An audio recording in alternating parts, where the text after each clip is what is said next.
Visit है। दरअसल ये शानदार एंट्री के लिए जमीन तैयार की जा रही है कि री एंट्री कैसे शानदार तरीके से हो, इसलिए जानबूझकर ये कदम उठाया गया है। ये माना जा रहा है कि अरविंद केजरीवाल का एक बड़ा दांव है जिसके जरिए सीधे वो जनता की अदालत में चले गए हैं और उन्हें भी पता है कि दिल्ली में जब जब वो जनता के बीच कुछ इस तरीके से पहुंचते हैं उन्हें जबरदस्त समर्थन मिलता है।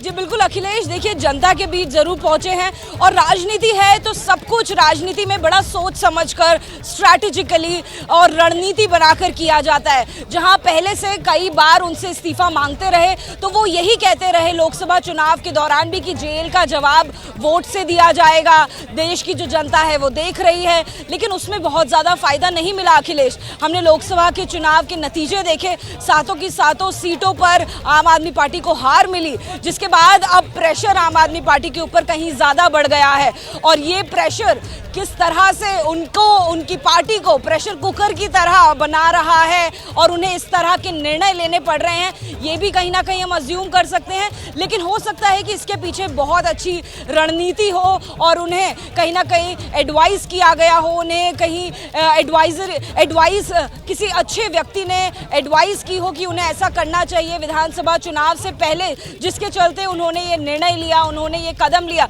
लेकिन आने वाला भविष्य ही बताएगा कि इस निर्णय में कितना दम था, क्या वाकई में आजादी का नतीजों से ये साफ हो जाएगा कि जो बात बार बार केजरीवाल कह रहे हैं कि इस चुनाव का जो नतीजा होगा फरवरी में जो दिल्ली में चुनाव होने जा रहा है वो ये साफ कर देगा कि जनता उन्हें लेकर क्या सोचती है। क्या उनको जनता भी बेईमान मानती है कि ईमानदार मानती है। तो जो एक मामला अदालत में था, कानून की दहलीज पर था जो मामला, उसके फैसले के लिए वो जनता के बीच अब पहुंच गए हैं। ये एक बिल्कुल ऐसी राजनीति केजरीवाल की नजर आ रही है जिसके जरिए वो गेंद अपने पाले में ले आए, क्योंकि कुछ दिनों पहले तक कहा जा रहा था कि उनकी सबसे बड़ी राजनीतिक पूंजी जो कही जाती थी ईमानदारी, वो सवालों के घेरे में आ गई थी। लेकिन ऐसा खेल उन्होंने खेला कि जिसके जरिए ये पूरा जो मामला है अपनी तरफ ले आए हैं और कहा यही जा रहा है कि ये चुनाव जो होने वाला है फरवरी में दिल्ली का, वो चुनाव का एजेंडा अब केजरीवाल ने सेट कर दिया है। आजादी का बिल्कुल बिल्कुल अखिलेश, देखिए अरविंद केजरीवाल लगातार ये अपने तमाम भाषणों में कहते रहे हैं कि अगर मेरे ऊपर कोई भी भ्रष्टाचार का आरोप लगा तो मैं तुरंत कुर्सी जो है उसको लात मार दूंगा, मुझे कुर्सी का कोई लालच नहीं है। लेकिन हम सभी जानते हैं अखिलेश कि लगातार जो शराब घोटाला था उसको लेकर इंक्वायरी चलती रही, विपक्ष ऐसे में लगातार आक्रामक होता गया, लेकिन अरविंद केजरीवाल इस बात पर डटे रहे कि वो जेल से सरकार चलाएंगे। उनकी पत्नी सुनीता उनके लेटर्स और सरकार चलाते भी रहे। उसके बाद जब बाहर आए तो उन्होंने इस्तीफा दिया। कहा यह गया कि ये जो टाइमिंग है इसी का वो इंतजार कर रहे थे, परफेक्ट टाइमिंग पर एक बड़ा निर्णय उन्होंने लिया। इस तरीके की बातें राजनीतिक गलियारे में कही जा रही हैं। दीपक रावत भी मेरे साथ जुड़ चुके हैं एलजी हाउस से, मेरे सहयोगी। दीपक, कितनी देर का वक्त और केजरीवाल जब बाहर आएंगे और क्या कुछ इस तरह की जानकारी भी है कि मीडिया से बातचीत करेंगे, कोई संबोधन वहां पर उनका हो सकता है? बिल्कुल, अभी तक ये जानकारी मिल रही है कि शायद अरविंद केजरीवाल इस्तीफा सौंपकर जब बाहर आए तो मीडिया से बातचीत करें। लेकिन मैं तस्वीर आपको दिखा देता हूँ। ये तस्वीर आप देख रहे हैं उपराज्यपाल सचिवालय की और सामने की तस्वीर मैं आपको दिखा दूंगा बेहद करीब से कि सुरक्षा व्यवस्था काफ़ी ज़्यादा है क्योंकि कैबिनेट के सभी मंत्री यहाँ पर मौजूद हैं और सीधे तौर पर अरविंद केजरीवाल ने जिस तरीके से समय मांगा था उपराज्यपाल से, 4:30 बजे का समय मिला था, तो अब तक वो 4:30 बजे से ज़्यादा का वक्त हो गया, इसलिए अब तक जो माना जा रहा है कि इस्तीफा सौंप चुके होंगे उपराज्यपाल को और थोड़ी देर बाद वहाँ की तस्वीरें भी सामने आ जाएंगी अखिलेश। लेकिन अभी की जो जानकारी है, अरविंद केजरीवाल उपराज्यपाल को इस्तीफा सौंपने के साथ साथ आतिशी के नाम की जो चिट्ठी है वो भी सौंपेंगे। हालांकि अभी अरविंद केजरीवाल इस्तीफा जरूर सौंप देंगे, लेकिन जब तक वो राष्ट्रपति से एक्सेप्ट होकर नहीं आता है तब तक इस्तीफा स्वीकार नहीं माना जाता, क्योंकि ये प्रक्रिया है दिल्ली में मुख्यमंत्री की कि जब भी उनको इस्तीफा देंगे तो वो उपराज्यपाल राष्ट्रपति को भेजेंगे और राष्ट्रपति जब उस पर स्वीकृति देंगे तो उसके बाद ही इस्तीफे को मंजूर माना जाता है। ऐसे में जब आतिशी के नाम पर भी जब मंजूरी होगी तो उसी नाम को राष्ट्रपति के पास भेजा जाएगा और उसके बाद उस पर मंजूरी मिलने के बाद ही यहाँ पर शपथ ग्रहण का कार्यक्रम होगा। हालांकि बहुत बड़ा कार्यक्रम रखने की बात नहीं कही जा रही है क्योंकि अरविंद केजरीवाल सीधा ये कह चुके हैं कि हमें तो चुनाव चाहिए, आप जल्दी चुनाव करवा दीजिए, हमें कोई दिक्कत नहीं है। महाराष्ट्र के चुनाव वैसे भी नवंबर में होने हैं, अक्टूबर में होने हैं, वो आप उनके साथ करवा दीजिए, हम उसके लिए तैयार हैं। तो ऐसे में अरविंद केजरीवाल की कोशिश होगी कि आतिशी का जो शपथ ग्रहण होना है, उनके अलावा जो 2 और मिनिस्टर रखे जाने हैं, उनका कार्यक्रम बहुत छोटे स्तर पर और जल्दी कर दिया जाए और जो इसी उपराज्यपाल सचिवालय में हो जाता है। अक्सर जब भी छोटा कार्यक्रम होता है शपथ ग्रहण का, वो इसी उपराज्यपाल सचिवालय में होता है। उपराज्यपाल शपथ दिलाते हैं। तो बहुत हद तक संभव है कि अगर उपराज्यपाल आज नहीं कल या परसों का समय देते हैं तो इसी उपराज्यपाल सचिवालय में आतिशी शपथ लेंगी नए मुख्यमंत्री के तौर पर। और जो 2 नए मंत्री शपथ ग्रहण के लिए क्या उनको कब का समय मिल सकता है? क्योंकि जो बात सामने आ रही है कि आम आदमी पार्टी चाहती है कि जल्द से जल्द शपथ ग्रहण हो जाए।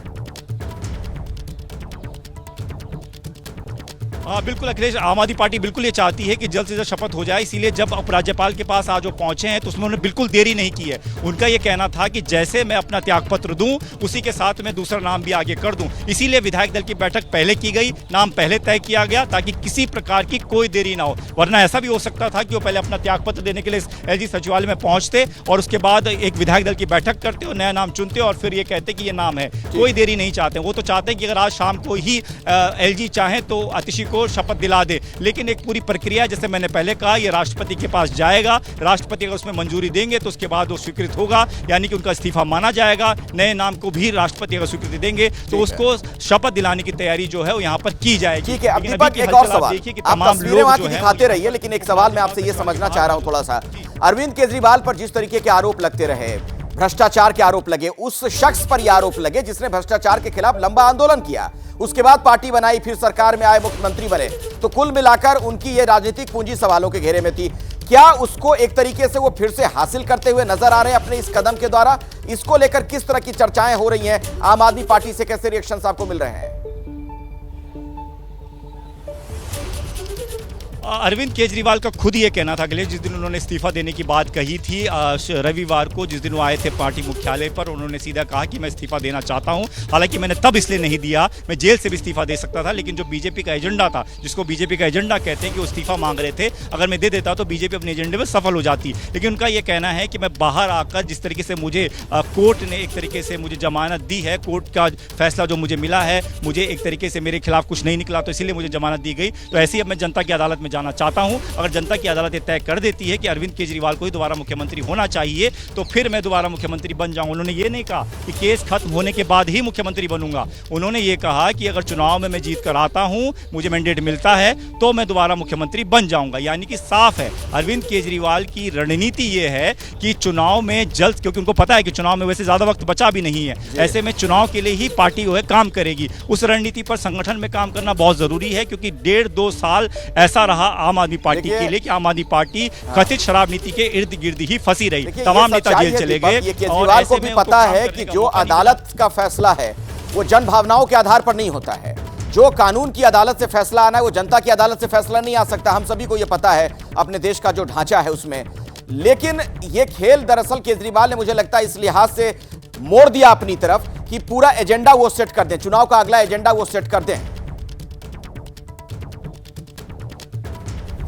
अब बिल्कुल इसके कई मायने निकलेंगे। देखिए अखिलेश, अगर मैं आपको बता दूं, पहला मायना तो ये था कि जो शराब नीति है, जो कि ताना बाना बुना गया था कथित शराब नीति को लेकर, और अरविंद केजरीवाल कहते रहे कि इसमें कुछ भी नहीं है, और जबकि उनके तमाम जो नेता थे जो जेल में बंद थे उनको जमानत मिल गई, तो सीधे तौर पर अरविंद केजरीवाल ये मैसेज अब लोगों के बीच में देकर देना चाहते हैं कि अगर कुछ होता तो मुझे कोर्ट छोड़ता ही नहीं, मुझे जमानत मिलती ही नहीं। तो एक तरीके से वो अपनी छवि को मजबूत करने की कोशिश करेंगे। जो कहते हैं वो कट्टर ईमानदार की मेरी छवि है और मुझ पर कोई दाग नहीं है। यही वजह है कि वो इस कुर्सी को त्यागने के पीछे एक मैसेज देना चाहते थे कि मैं कुर्सी से चिपका हुआ नहीं हूं, मैं लोगों के बीच जाऊंगा, लोगों के साथ रहता हूं। अगर लोगों ने मुझे चुन लिया तो फिर मुझे कोई दिक्कत नहीं है, और लोगों ने चुनना है ही। 4 महीने बाद तो इलेक्शन होने ही है, लोग आपको चुनेंगे नहीं चुनेंगे तो तय हो जाएगा 4 महीने बाद। उनको भी पता था कि चुनाव में बहुत ज्यादा वक्त बचा नहीं है, बहुत ज्यादा काम इस बीच करा भी नहीं जा सकता, आपको संगठन मजबूत करना होगा। इस बीच आपके पार्षद विधायक जो छोड़कर गए हैं, जिस तरीके की स्थिति पार्टी की रही है, उस पार्टी को मजबूत करना होगा। और ये बेहद कम समय बचा है आपके पास जब आप पार्टी में चुनाव में संगठन में जाएंगे। ठीक है, तस्वीरें जरा एक बार दीपक हम दिखा देते हैं वहां पर क्या हलचल जारी है। दर्शकों को बता दें कि दरअसल जो उपराज्यपाल का दफ्तर है वहां पर अभी मौजूद है अरविंद केजरीवाल, उनके साथ उनके कैबिनेट के कई मंत्री हैं। आतिशी भी उनके साथ ही पहुंची हैं। जो आप देख रहे थे काले रंग की कार अभी भी आपको नजर आ रही है स्क्रीन पर, इसी के अंदर केजरीवाल बैठे हुए थे और साथ में आतिशी भी थी। तो केजरीवाल अपना इस्तीफा सौंपेंगे और इस्तीफा देने के बाद दावेदारी सरकार बनाने के लिए पेश कर दी जाएगी आतिशी की तरफ से। तो आतिशी अब शपथ कब लेंगी ये सवाल बना हुआ है, क्योंकि इसके लिए बाकायदा वहां से न्योता दिया जाएगा उपराज्यपाल के दफ्तर की तरफ से, उसके बाद वो शपथ लेंगी। आम आदमी पार्टी की यही चाहत है, उनकी तरफ से यही कहा जा रहा है कि जल्द से जल्द शपथ ग्रहण हो जाए ताकि कामकाज सरकार का एक बार फिर से शुरू हो जाए। जैसे ही घड़ी का काटा दोपहर 2:30 पे आए, बबीता जी का दिल सास बहू साजिश के लिए मचल जाए। और ये है इनकी बहू, पूरे दिन ऑफिस की टेंशन हो जाए गॉन जब ये करें अपना फेवरेट शो फ्री टाइम पे ऑन। इनकी तरह आप भी देखिए अपना फेवरेट शो अपने टाइम पर और डाउनलोड कीजिए एबीपी लाइव ऐप अपने स्मार्ट टीवी पर।